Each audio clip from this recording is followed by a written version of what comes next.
Every time I close my eyes, I see in front of me. Let's embark on a journey of knowledge and discovery.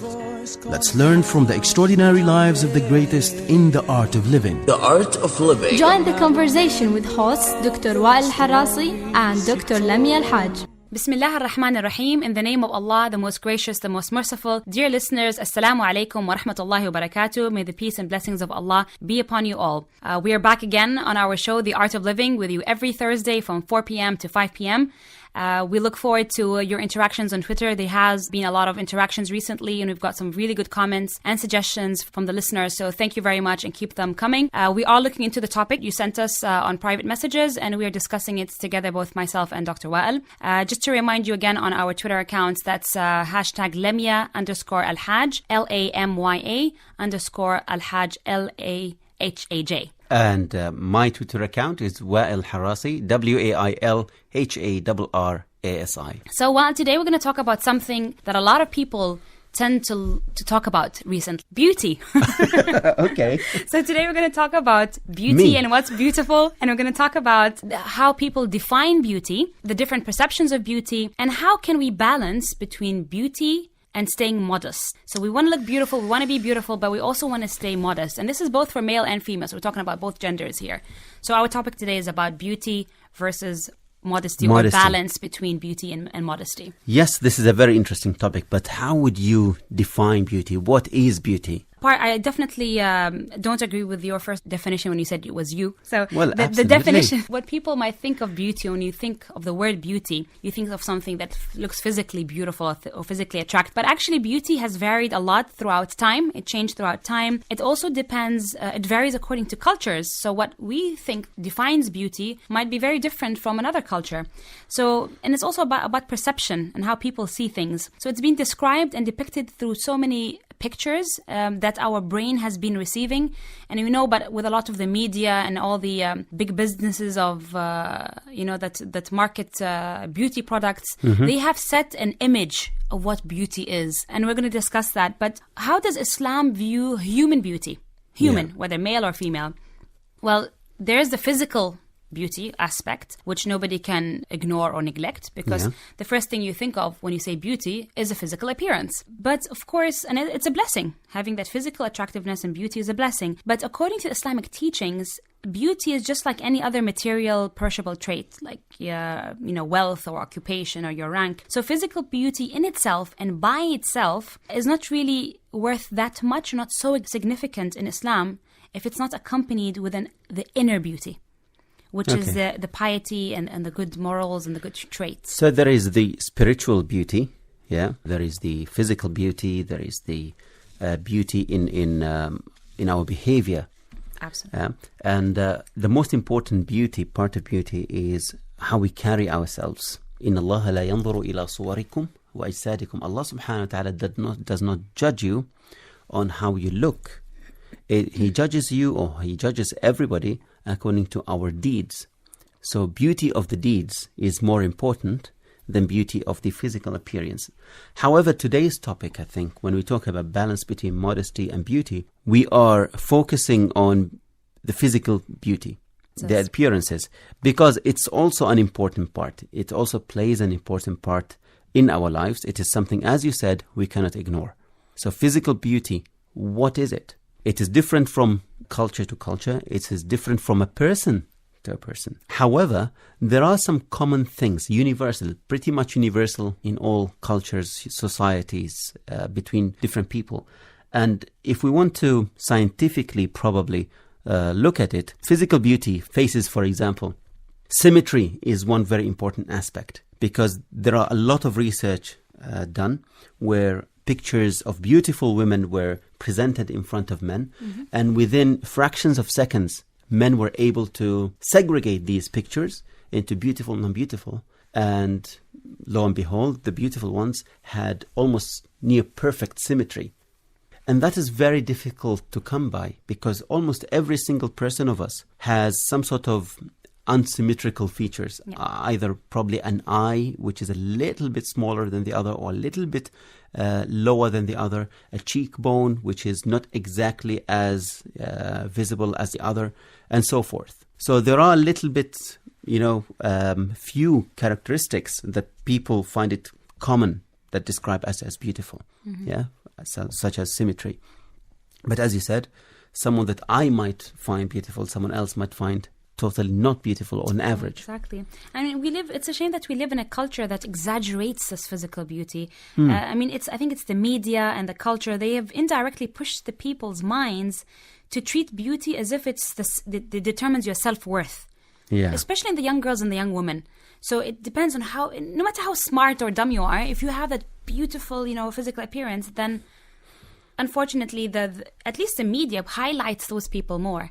So there's been a lot of exaggeration towards your appearance. And that exaggeration does not stop with women only, but in today's society, unfortunately, even men focus a lot, and I would say probably boys and teenagers, they focus a lot on image rather than focusing on attitude, which is the other side of beauty. Now, we would like to discuss today, how can we balance between maintaining a beautiful look and staying modest at the same time?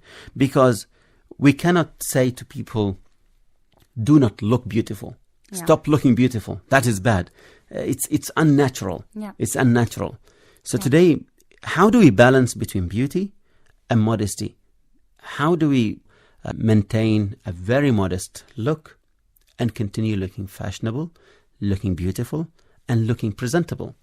If I might just say something here, Wael, and because from our just brief discussion now at the beginning, beauty can be looked at in two ways. The beauty, which is a physical appearance, purely physical appearance, and then there's the inner beauty, which I believe is much stronger, and I actually have some research to show this. Doesn't it happen sometimes that you look at somebody who's not blessed with so much physical beauty, but as soon as they talk, you just think they're very beautiful. And on the contrary, you find somebody who's really stunningly beautiful, and as soon as they open their mouth, you're thinking, oh my God, I can't stand him or her. Exactly. So there's two aspects of beauty. There's a physical appearance and there's the inner beauty. So of course the striking balance, the nice thing is that when you have the ideal will be both. when you have both the physical and the inner beauty. If I can just share this one research before we go back to the balance between modesty and beauty. This is a recent article by a plastic surgeon, Dr. Robert Turnbull. He published it and he's presenting an interesting conclusion about how the mind judges beauty. And the article is titled, "What Makes a Person Ugly?" And he was focusing on the certain positive personality traits that enhances the physical attractiveness, the beauty.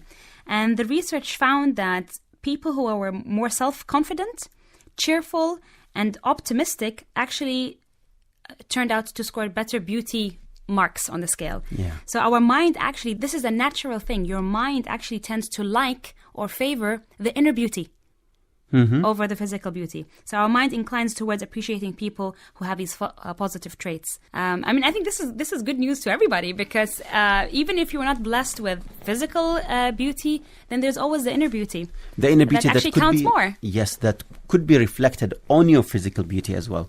And just before the show, we were discussing about how naturally people, they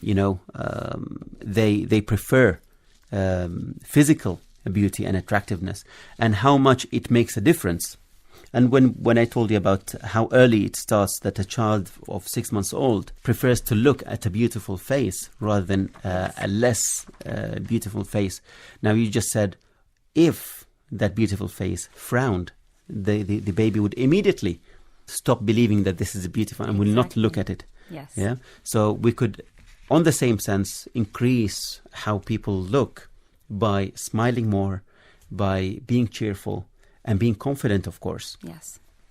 Now, people undermine sometimes the effect of beauty, or underplay the role of beauty, because when we talk in the context of beauty and modesty, sometimes we ask people, especially women, do not show a lot of your beauty because it might have an effect.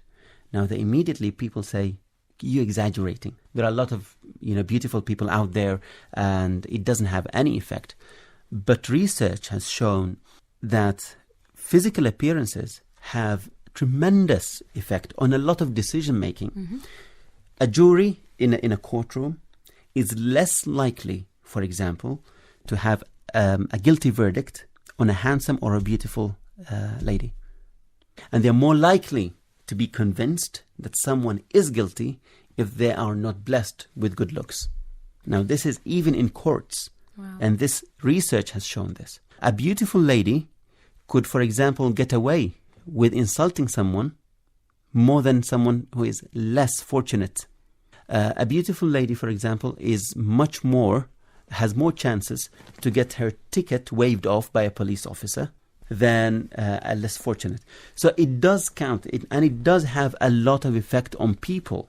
And this effect on people, it could be positive effect and could be used for the good, and it could be negative effect, and this has to be controlled.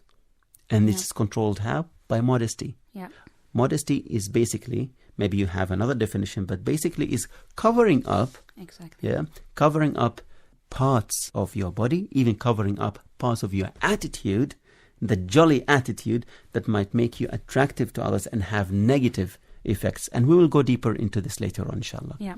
So we spoke about beauty and the different definitions of beauty just to have a kickstart on the show. But let's talk a little bit about modesty. And this is a general term used by, it's irrespective of religion, you know, without any... So this is from religious- Wikipedia. This is from Wikipedia. Yeah, so it's a mode of dress and behavior intended to avoid encouraging attraction between opposite genders. And of course, the standards vary widely when we say that, you know, it's basically to cover up. Yeah. It's a mode of dress and behavior, which was interesting because I always thought it was about dress, but it's actually a mode of dress and behavior intended to avoid encouraging attraction between opposite genders. But it was really interesting when I read through the article a bit more that the standards actually vary widely because in some societies, dressing modestly is basically covering up from head to toe. Where in other societies, you're considered modern if you are wearing a one-piece bathing costume, swimming costume, compared to a bikini. So you're actually modest because you're wearing a one-piece swimming costume. That's covering a little bit more. Covering a little bit more. So even that definition of modesty varies according to societies. And while you were telling me a funny story before... An interesting story. Interesting story about how the definition of modesty is taken or perceived by different societies. If we look at our definition of modesty in Islam, and let's take women, for example, just as an example. What is modesty? One, the clothes have to cover the whole body apart from the face and hands. Yeah. Okay? It doesn't have to be flashy. It shouldn't be flashy that attracts people's eyes. It shouldn't be showing the body, the details of the body, and it shouldn't be a see-through, transparent. Modesty also means that the attitude itself shouldn't be that the one that attracts people. Laughing in the Quran, out Allah loud, grabbing being attention. very loud. Being very loud is one of them. وَلَا تَخْضَعْنَ بِالْقَوْلِ فَيَطْمَعَ الَّذِي فِي قَلْبِهِ مَرَضٍ. Yeah, speak modestly. Do not wear certain types of jewelry which used to be worn, for example, in the old days, in the feet. Anklets. Yeah, anklets. So The ones that make noise, a lot of noise. To make people, attract people's attention before even someone arrives. People will be waiting. Oh, who is coming? So this is modesty in Islam. But when I went to Japan, for example, I've heard that there are a lot of, natural hot springs. I said, well, it will be a good experience. I would like to go there. And I asked around in the hotel and said, I would like to go to so-and-so place. I was told, yes, sir, but I think you are a Muslim and they're not allowed any type of clothes. So you have to go there. Under nude. Yes, absolutely.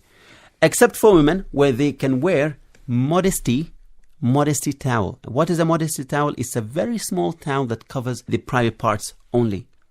So to them, that is modest compared to the Islamic modesty. It's a huge difference. While one might argue that there are two extremes, what would you say?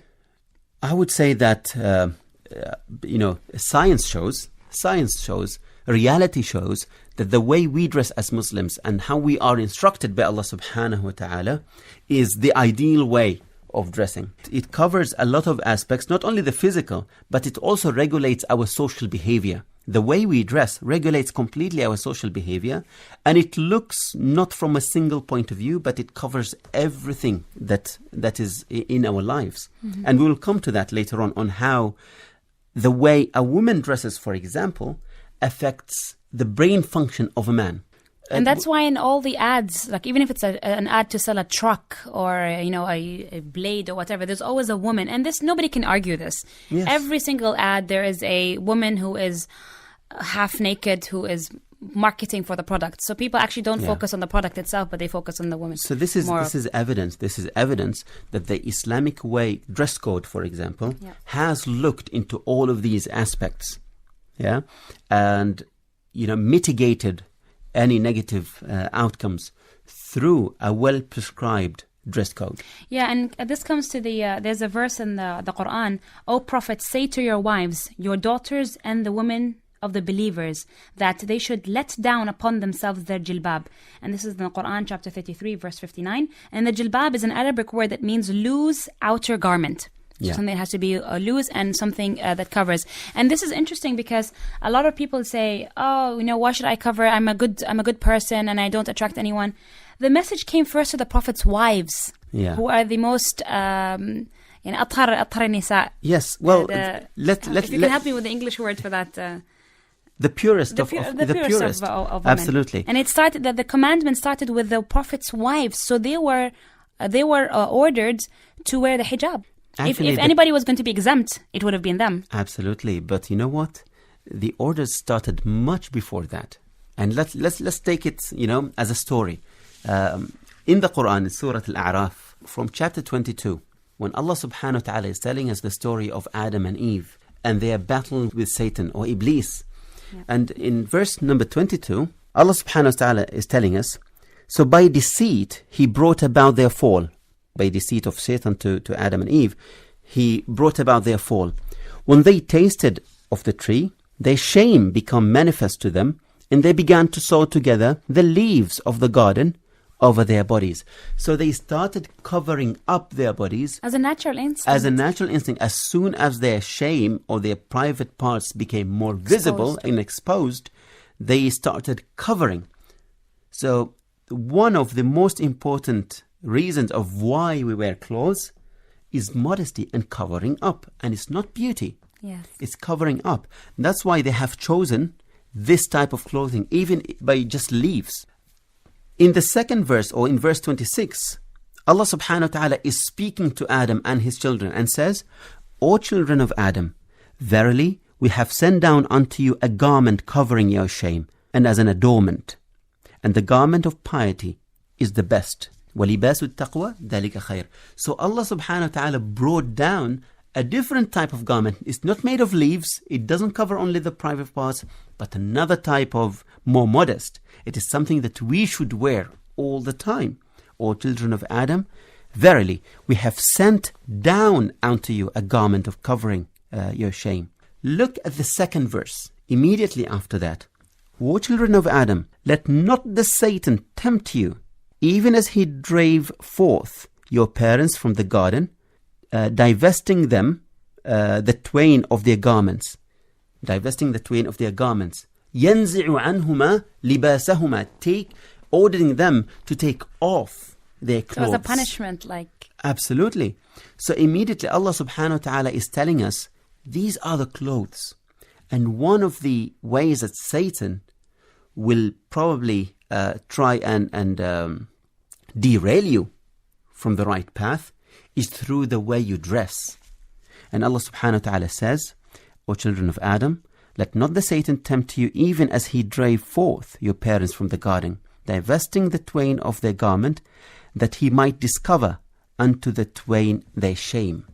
Yeah. So he will uncover their shame by uncovering the clothes, making the clothes, for example, smaller and smaller and smaller, covering the least of your body rather than covering most of your body. Interesting, because the human, when they started before civilization, humans were like animals. They didn't wear much clothes. They were only covering their private parts. And as the civilization improved, they started wearing more and more. But the start of civilization is Adam and Eve. Yeah. All of these are depictions of artists thinking that people used to be like that. But no, our fathers, our mothers, Adam and Eve, they were modest, they were well-dressed. Do we know how they were covered in details? We don't know exact, but these verses here are telling us that they used to cover their shame.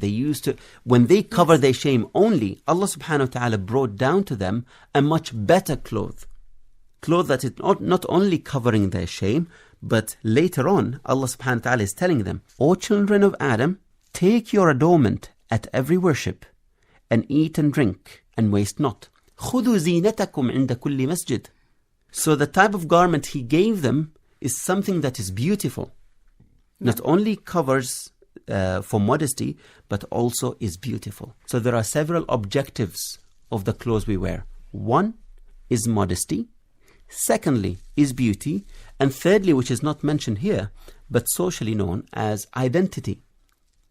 There is a lot that a garment or the way we dress tells about the person or says about us.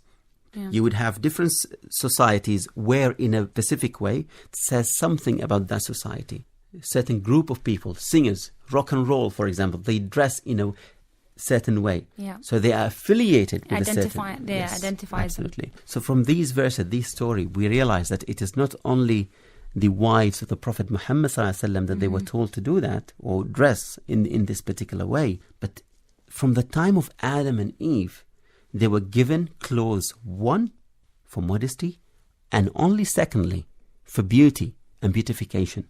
How do we also know that it is not only, wives of the Prophet Muhammad, peace be upon him, were dressing like this? If you look at the teachings of the Bible, it also orders women to cover up their heads, and any woman who does not cover her head, she is punished by shaving her head. And this is in the Bible. And it's the same with the Jews as well. Yeah.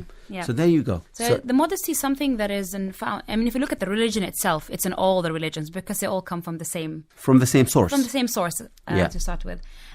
So modesty was not got... if somebody just says that, maybe Muslim women are ordered to be more modest, it's actually the same teaching is found in all the religions, but maybe more Muslims chose to adhere to it. Exactly, because if you actually go to the text, then they are all ordered. Yeah. The Jewish women have to cover their hairs. If not, they have to wear a wig. Yeah, true. And that is for married. In Judaism, married women, they should not show their hair.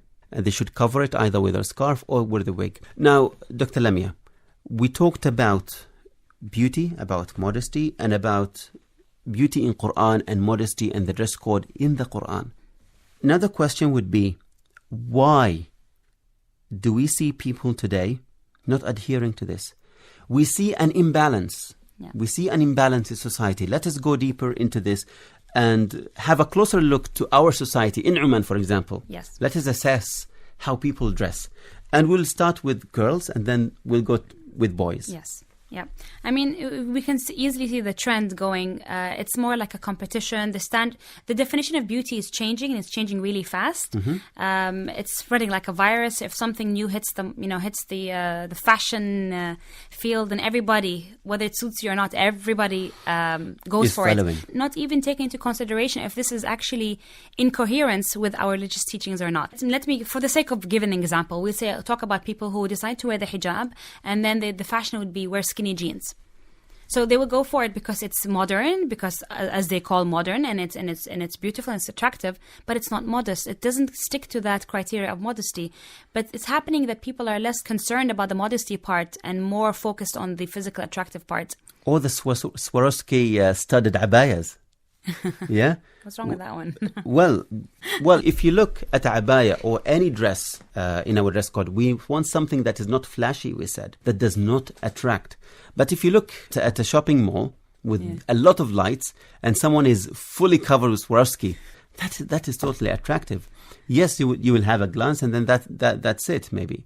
But it's something that we need to be aware of. My assessment to what is happening today is that when we buy clothes, or when a lot of people wear clothes or buy or choose clothing, they look at what is going to look good on me. Will I look good in this? So beautification is first. And trendiness. Like belt on the abaya as well. This is another trend, which is not Islamic. It defeats the purpose. It defeats the purpose of modesty as described or as prescribed in Islamic teachings. And let's just explain why that is. It's because it enhances the features of the female body, which should be covered. Absolutely. Yeah. So that's why it defeats the whole purpose of the abaya. Now, I see people wearing stuff and I think to myself, have they ever thought, what does this dress or trousers or whatever says about them? Have they ever thought about that? I don't think so. Maybe I'm wrong. But I don't think they also thought about modesty. Clearly, they never thought about modesty with a lot of things that we see. Even with girls who are wearing a abaya, it doesn't mean that the abaya is modest. Because if there is a abaya, but half of the hair, for example, is showing, it is showing beauty. I would like to say something here. There is nothing wrong with looking beautiful. There is absolutely nothing wrong with looking beautiful. Inna Allaha jamilun yuhibbul jamal. Allah subhanahu wa ta'ala loves beauty. But what comes first is modesty. If we fulfill modesty and all the conditions to be modest, then we should look beautiful. Then we should bother. So not to compromise. And not to compromise. Then we should invest in looking beautiful. So for example, if I'm buying, or a lady is buying a dress, what should we look for? Is it the looks, the color, or should we look how much it's covering? I think covering first, modesty first, and then we choose the color, we choose the cut, we choose whatever you girls do. Yep. Yeah? Yeah. And the same applies to men. We said we're going to talk about men, but what we see today, for example, we see men wearing dishdashes, which are very skinny dishdashes. Where is modesty in that? Yes, it is covering the whole body, but that's not the point. It's the way how it makes you look. It makes you look more like a feminine more than masculine. It's even the cut of the dishdasha. It also affects the way they walk. The way they walk. Yeah. It's completely not masculine. If you go to the jeans, the skinny jeans, for example. The low and jeans as well. And the low jeans as well. Or you see belts with skulls in it. Or with grotesque images. What is this all about? Where is modesty? Where is beauty? Do you think it reflects how people think, the way you dress? Absolutely. Yeah. The way you dress says a lot about you. And it's not about us judging people. But this is natural. This is universal. This is scientifically proven. Yeah. Is the way you dress, the way you carry yourself says a lot about you. The colors you wear. There is a whole science about colors and the psychology of colors. And the personalities associated with each color. But don't you think that because just to be fair on either ends, also what you wear doesn't always necessarily judge who you are. On the other side of the coin, because you have sometimes men who look modest. They have this religious attire on, but their behavior and the way they deal with people is very unmodest. True. So it's not necessarily true that it's always the case that what you wear reflects who you are, because sometimes you wear something because of the society, because of social pressure, not really because you're doing it because you want to be modest or you're following the commandments of Allah subhanahu wa ta'ala. If we talked about modesty in dress code and comparing that to the way we behave, absolutely the way we behave takes precedence. But I think in this show today, we're not comparing these two aspects. Yeah. We're focusing only on dress code, only on its own. Of course, there is no argument here that the way we behave is much more important. Our attitudes are more important. Sincerity is much more important. Yep. And looks could be deceptive. Here, we are talking about how we should look, given by default that we have already maintained a good attitude and maintained purity and maintained genuine appearance. I just wanted to highlight that to the audience. I just want to make sure that yes, absolutely. It's clear out there. It is.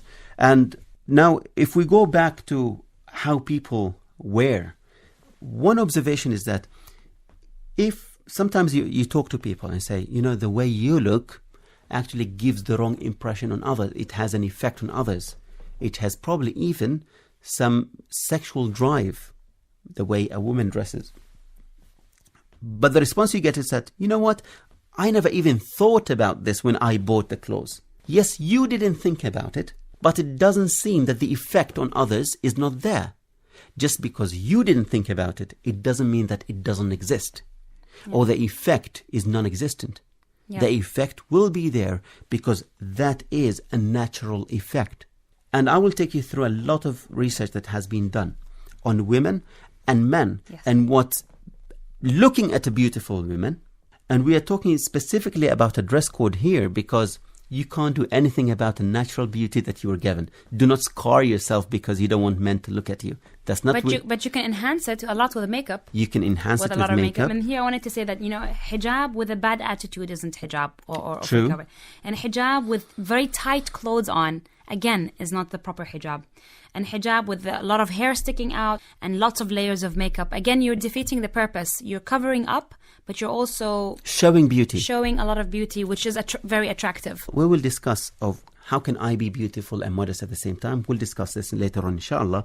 But before that, there is a myth that says beautiful women are disruptive of men's reason, even causing them to go to war. This is an old myth. But you know what? There is some truth in that. The way women dress, the more they beautify themselves and present themselves in front of men, it does have an effect. And there have been some research by a pair of researchers in McMaster University. So these researchers found that looking at photographs of attractive women, caused a significant increase in delay discounting in men. Now, what does that mean?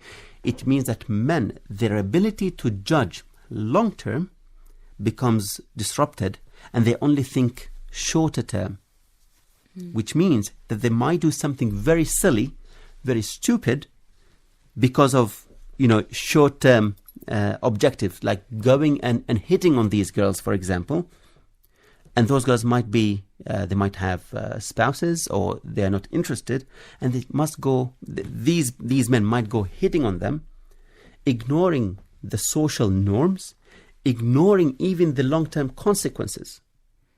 But it does have that effect, and this has been shown by research of Wilson and Daly in 2004 in the United States. There is another effect. Now, people say, researchers have shown that looking at beautiful women has the same effect on men's brain as cocaine. I want you to quote that. What research is that? No, I will not tell you. There is a lot. Well, there is a research in 2008, in the Netherlands, and there is actually a lot of research. Yes. It's not a single research. Yes. But this very particular research I liked, and it's very interesting. In the Netherlands, I couldn't pronounce the name of the university, but in the Netherlands in 2009 there was a study where they brought a group of university students, both males and female, and they've asked them to conduct some intellectually challenging activities. The men were grouped into two groups, and the ladies as well. And they were given a task to be completed, and there was a webcam. And they were told that someone will be observing. Half of the men were told they will be observed by men. And the other half were told you'll be observed by women. Now, only the notion that these men will be observed by women, Not even seeing not that even woman. seeing them, just by the notion of being observed by women, their performance, their mental performance dropped significantly, and they could not perform as well as the other half, which is the men who were observed by men. Now look at the different behavior between men and women. Women were, the same experiment was done on women. They were told, half of them, you'll be observed by women. The other half, you'll be observed by men. There was no difference in performance whatsoever. So here, when I spoke to a lot of women and asked them, why do you wear this? They say, well, it shouldn't have any effect on men. Looking at men doesn't do anything to us. Yes, because your brain responds differently. Naturally. And naturally different from the way we respond. Yeah. This is scientifically proven. But before being proven scientifically, Allah subhanahu wa ta'ala has told us in the Quran how we should behave, because He knew about these facts. Allah subhanahu wa ta'ala is the creator. He knows He is the one who made us, and He knows how we function and how we operate. And that's why He put all these laws and regulations to regulate a balanced life between a male and female. It's amazing, subhanAllah, that we sometimes don't understand the reasons behind things. And as Muslims, we just we follow the commandments of Allah. Islam means submission. We submit to Allah subhanahu wa ta'ala's commands. And because we already reached a level of trust where we know that Yes. everything that Allah subhanahu wa ta'ala, orders us to do, it is for a good for us. Whether we know it now, whether it will be proven scientifically later in the future, as long as it's been proven, sent by Allah subhanahu wa ta'ala and He is our creator, then there must be a reason. And now you can see all these studies that are showing how important it is to cover up for the reasons that the man is naturally made in a way that he would respond to the beauty of a female. Absolutely. And one might argue that say, okay, so why do I have to cover up as a female? You know, why am I being punished for a man's... That's not punishment. Everybody has their role. And Islam is always about the benefit of a society. Yeah. So it is our job as females to help the males, not to, go down the line of... Yes, well, falling into the trap of being of attracted. gazing at women is prohibited in Islam. And the male also has his obligation To lower their there's gaze. modesty in Islam for men. Allah subhanahu wa ta'ala says, tell the believing men to cast down their glances and guard their private parts. This is purer for them. Indeed, Allah is acquainted with what they do. This is in chapter 24, verse 30. So even the men are ordered, they don't have the freedom to just stare at females and with the excuse that, oh, they're dressed up this way. If they decided to dress up in a more attractive way, then it's not an excuse for you to stare and hit on them. Then it's your job to be modest by lowering your gaze. But as you said initially, it's the role of women as well, to be considerate, to make it easier for men, to be considerate. After all, we live as a group. Human being, we live as a group, as a society. We help each other, and we don't challenge each other. We are not here to make it more difficult for one another. Now, modesty, we know what it is, but how can we maintain beauty while being modest at the same time? Now, beautification comes at different levels, and we must understand that there is an objective for everything that we do. There is certainly an objective. What is an objective for a woman, for example, of dressing up? She wants to look attractive. If she is amongst other group of women, she wants to be competitive in the way she looks. She wants to be more beautiful. She wants to be more confident. And she wants to be trendy. Yep. Yeah? And she wants probably to be the talk of the night. Yeah? All of these are natural things. That is fine. Now, the way we dress up or beautify ourselves, both male and female, is different depending on the circumstances, and is different depending on who are we with. Mm-hmm. For example, we beautify ourselves when we go to work. How do we do that? We dress new clothes, washed clothes, not stained. We don't smell. We're not iffy. Yeah, we wash. We put on perfume. Yeah, for men or women, perfume that is not, subtle, very, very subtle. And you go there with very formal clothing, looking presentable. You look beautiful. And modest. You look trendy and modest. Now, there is a second level of beautification. Is when you go, for example, in a party. Mm-hmm. If you go for a wedding party, you would like to go to the party looking even more beautiful.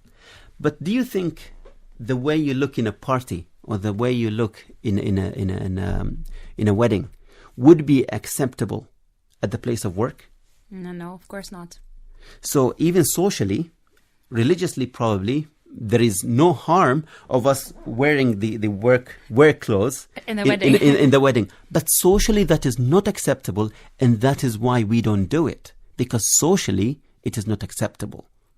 So we do understand, looking at the social aspect of things, we do understand that there is different, code of dressing code everywhere.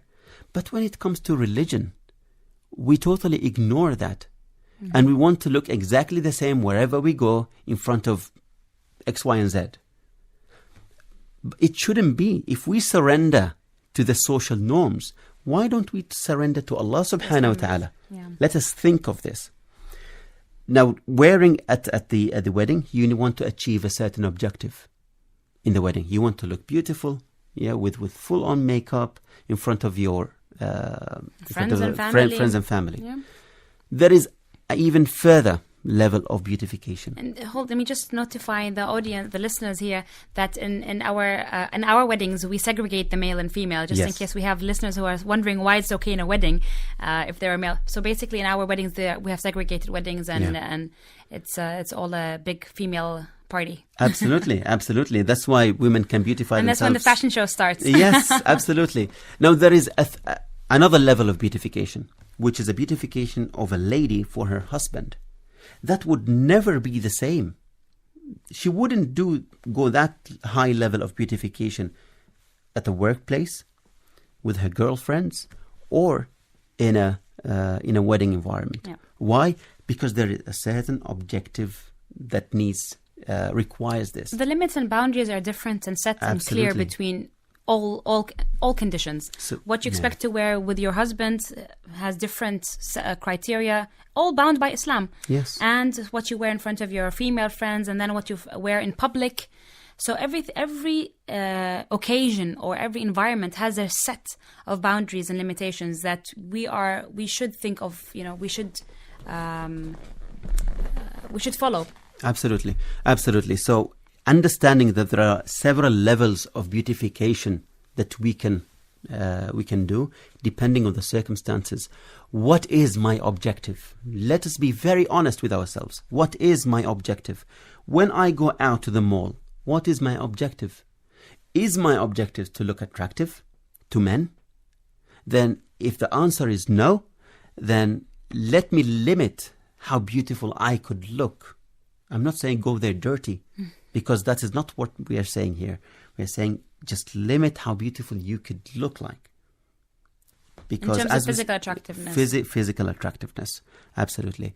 So this is an important aspect of beauty that we need to understand, and how we balance between beauty and modesty. And we need to remember that covering up doesn't make you less beautiful. And I saw this really nice quote from the internet today. It says, "The sun doesn't lose its beauty when it's covered by the clouds. The same way your beauty doesn't fade away when you're fully covered. Yeah, you're still beautiful. Absolutely. And you chose to show that beauty to those who deserve, not every Tom, Dick, and Harry. Absolutely. Yeah. And ask yourself, why do you want to present yourself as stunningly beautiful all the time? Is there something wrong with your confidence? Is there something wrong with, for example, your inner peace inside you? Aren't you secure enough to believe that you are beautiful and you don't have to prove anything to anybody? You look at LinkedIn, for example. LinkedIn profiles, Twitter profiles. You see that people do not choose the right images to put on there. If I am a professional man or a professional woman presenting myself professionally on Twitter or on LinkedIn, why should I put an image that is probably sexually attractive? Yeah, that is showing a part of me that says nothing about professionalism, but it's all about beauty, and I'm stunning, I'm gorgeous. And you find that they have the most followers. Absolutely. But not because who they are, but I mean, absolutely. I'm just generalizing here, but probably because of... Think of the objective. Yeah.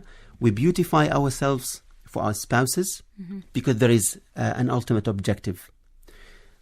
If we beautify ourselves to the same limit and go outside, what is stopping a man, a total stranger, from having exactly the same feelings as your husband? Absolutely none. Yeah? Because you have made yourself presentable in a way that a husband should only observe that. Yeah? You never intended anything, probably, but the damage is done already. The effect is there because this is natural. What would happen next? The man, the way they think would be completely blurred. If they are not people who fear Allah subhanahu wa ta'ala and can exercise self-control, then it could lead to something negative. Yeah. But those who can exercise self-control, believers or non-believers, regardless, people who can exercise self-control, then they will be safe. But for how long can they be safe? And are they entirely safe because they didn't do anything bad? What about the thoughts that they come across? Would you like to be part of somebody's thoughts, someone who's completely strange to you? You wouldn't want that. Yeah? Well, maybe if I can just flip this conversation to, I mean, we have a few minutes left. Yeah. I mean, a lot of, I'm gonna share this because I've got loads of friends and I have lots of, and myself. So a lot of people say, okay, we're young, we're not married. These days, the guys look for beauty. It's a fact that we cannot deny. A lot of the guys who are up for marriage, the first thing they ask when, is she beautiful? Or they look for somebody who is beautiful, physically attractive. So maybe some of the girls fear that if they don't look attractive, then they will, the train for marriage will pass them. Or what message do you have? I mean, as a male, but of course you're married, but as a male in general, what message do you give to these girls? We started by saying that looks are not everything. However, looks are important. Yes. Looks are important. And those who look for looks only, they go for looks only, unfortunately, they discover that this is not the right person for me and they might end up in a divorce. And this is the reality today, that they go for looks only, but they realize that the attitude stinks. Yeah? Either the male or the female. So if I was a girl and I want someone to love me for who I am, I would not present myself in a beautiful way, in an extremely beautiful way, in a modest way. Because you want them to love you for who you are and not for Absolutely, how you look. absolutely. Looks are important. Looks are important. And that's why it's in the Prophet's saying, وَلِجَمَالِهَا. It was one of the criteria. Yes, for it marriage. is one of the criteria where people get married because of looks. They should have some level of attractiveness. And that's why one of the companions wanted to get married, and Sayyidina Muhammad asked him, did you see her? Yes. And he said no. He said, ارجع فانظر إليه. Go back and take a look at her. Take a look at because her. that initial attractiveness is important. But I'm sure, that does not mean that lady who was waiting there with her fully attire or, beautified. Yeah. She was modest, and they should just have that initial acceptance, physical attractiveness between the two. Absolutely. So having a gaze at a woman to marry is encouraged in Islam. So that's an indication that looks are important because it is part of the relationship. The physical relationship is part, and it plays a major role. So the physical appearances are important. Yes. However, there is a proper way of doing it. That does not make it the ultimate reason of why I should get married to X, Y, or Z. Yeah. Yeah. So if you're looking for love, if you're looking for a proper, a good husband, then looks will only come second, or maybe even third. Yeah. But it will not feature as a priority. Yeah. Because the looks will fade away one day. When you get pregnant, the looks will change. The physical appearance will change. Does that mean that khalas, this man is not in love with me anymore? Yeah. So we need to be careful. We need to balance things out. Yeah. ومن ترك شيئا لله عوض الله خيرا منها. If you leave something for the sake of Allah, Allah subhanahu wa ta'ala will send your rizq, your blessings all the way to you. But so not to worry about. But we're not asking anyone to leave anything. You can still look very beautiful, but there are limits. Know your limits. First, work on modesty, as prescribed in Islam. Yeah. Work on modesty, and then work on beautification. So the take-home message is that you can be modest and chic at the same time, as long as you don't compromise. Don't compromise on modesty. Look beautiful, but this beauty has several levels.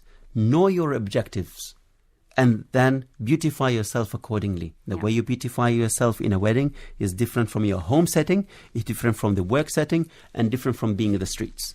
And this is a message for both men and female as well. Yes. The issue with modesty, with men, who said, is not about attracting, because beauty is not probably associated with men more. It's not as much. But modesty in men is the way they carry themselves, masculinity, not wearing tight jeans, drop-down jeans, these short, skinny Which, jeans. by the way, for all the guys out there, it's not attractive. It's not. It's something about taste, and it's about identity. Yeah. More to men, it's about identity. Before you put something on, ask yourselves, what does this say about me? How do I want people to perceive me? And is it healthy or not? I guess Wa'al, that brings us to the end of our show today. We had lots of discussion, lots of points that we discussed. Inshallah, both Wa'al and myself will tweet the main points on our Twitter accounts.